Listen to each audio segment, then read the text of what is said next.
365 대화를 위한 성경 통독 시간입니다. 4월 28일 118일차입니다. 오늘 읽으실 말씀은 역대하 16에서 18장이고 묵상하실 본문은 역대하 16장 1에서 6절입니다. 말씀의 개요입니다. 14에서 16장 이 세 장에 걸친 이야기는 아사 왕의 마지막 이야기입니다. 16장 1에서 6절은 아사 왕의 불신앙적인 모습과 바하사의 공격을 막기 위해 아람과 동맹을 맺는 이야기로 시작합니다.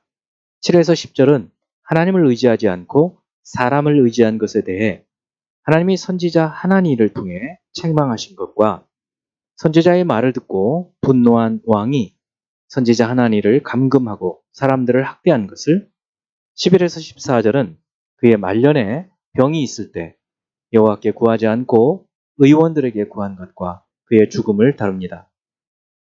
17장 1에서 6절은 남유다 네 번째 왕 여호사밧이 전심으로 여호와의 길을 걸은 것, 7에서 9절은 왕위에 오른 지 3년에 방백들과 레위 사람들을 여러 성읍에 보내 그들의 율법책을 가지고 가서 가르친 것을 말합니다.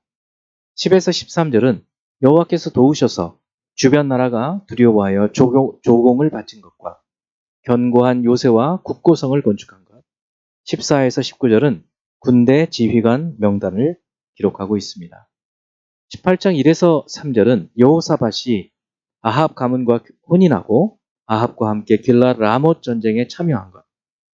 4에서 6절은 그가 아합에게 선지자를 통해 여호와의 말씀을 물을 때 400명의 선지자가 모두 찬성 발언을 하자 여호사밧이 다른 선지자를 요청한 것을 말합니다. 7에서 13절은 미가야 선지자를 불러 선지자가 온 것. 14에서 27절은 미가야가 처음에는 아합 왕을 조롱할 목적으로 승리를 예언하지만 결국 아합이 죽을 것을 예언하고 옥에 갇히는 것. 28에서 34절은 길랏 라못으로 올라가 전쟁하던 중에 미가야의 예언대로 아합이 죽은 것을 기록하고 있습니다. 이제 예수 그리스도를 닮아가고자 하는 우리의 목표를 향한 여행을 위해서 질문하고 대답하는 시간을 갖습니다. 첫 번째, 역대하 16장 7절. 그때 선견자 하나니가 유다 왕 아사에게 나와서 그에게 이르되 왕이 아람 왕을 의지하고 왕이 하나님 여호와를 의지하지 아니하였으므로 아람 왕의 군대가 왕의 손에서 벗어났나이다. 젊은 시절에 여호와를 찾았던 아사 왕이 왜 나이가 들면서 여호와를 찾지 않고 사람을 의지하게 되었을까요? 사람은 편안해지면서 나태함으로 하나님의 말씀을 묵상하는 일을 게으리하게 되고, 그렇게 되며 또 하나님의 사람의 쓴소리를 듣지 않게 되고, 오히려 불신앙의 사람들의 아첨하는 말을 들을 때 우리가 하나님을 의지하기보다 사람을 의지하게 되는 것을 보게 됩니다. 두 번째, 역대하 16장 9절. 여호와의 눈은 온 땅을 두루 감찰하사 전심으로 자기에게 향하는 자들을 위하여 능력을 베푸시나니 이 일은 왕이 망령되이 행하였은즉 이후부터는 왕에게 전쟁이 있으리이다 하매.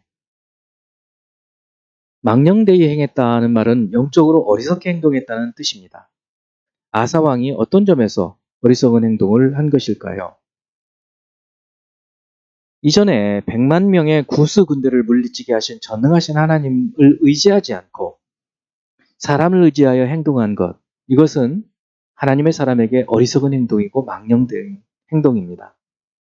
마치 사울이 자기 마음대로 제사를 드린 것이나 다윗이 자기 충동에 이끌려 인구조사를 했을 때 이 같은 단어를 사용하고 있습니다. 세 번째, 역대하 17에서 20장까지 총 101절에 걸쳐서 아주 길게 여호사밧 왕의 행적을 기록하는 이유는 무엇일까요? 여호와 하나님을 신뢰한 여호사밧 왕의 신실한 모습을 보여주므로 포로에서 돌아온 이스라엘 공동체가 어떻게 살아야 할지 교훈과 도전을 주기 위함입니다. 여호와 하나님을 순종하면 축복과 평안이 임하고 불순종하면 저주와 심판이 오는 것을 보여줍니다. 네 번째, 역대하 17장 9절. 그들이 여호와의 율법책을 가지고 유다에서 가르치되 그 모든 유다 성읍들로 두루 다니며 백성들을 가르쳤더라. 여기서 율법책은 토라를 가리킵니다. 토라는 모세오경이고요.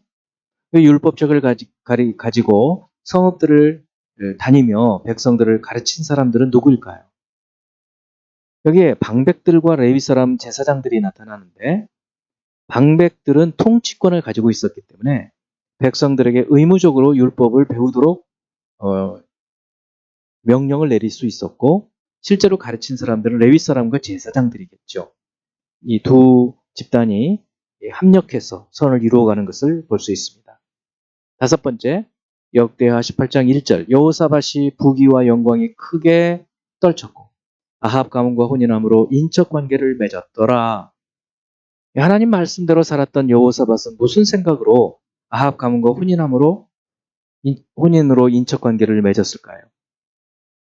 출애굽기 34장 16절 같이 분명히 율법에 이방인과 혼인하지 말라는 말씀이 있습니다.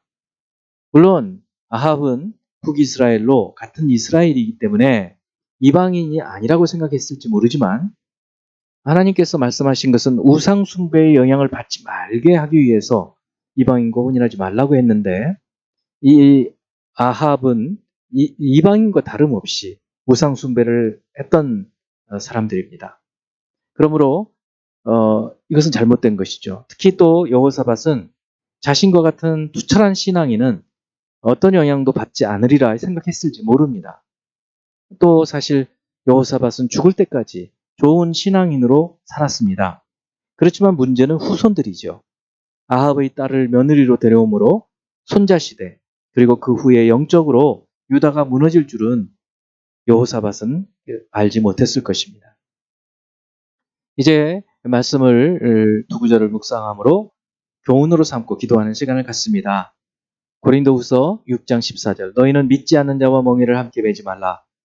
의와 불법이 어찌 함께하며 빛과 어둠이 어찌 사귀며. 출애굽기 34장 16절, 또 내가 그들의 딸들을 내 아들들의 아내로 삼음으로 그들의 딸들이 그들의 신들을 음란하게 섬기며 내 아들들에게 그들의 신들을 음란하게 섬기게 할까 함이니라.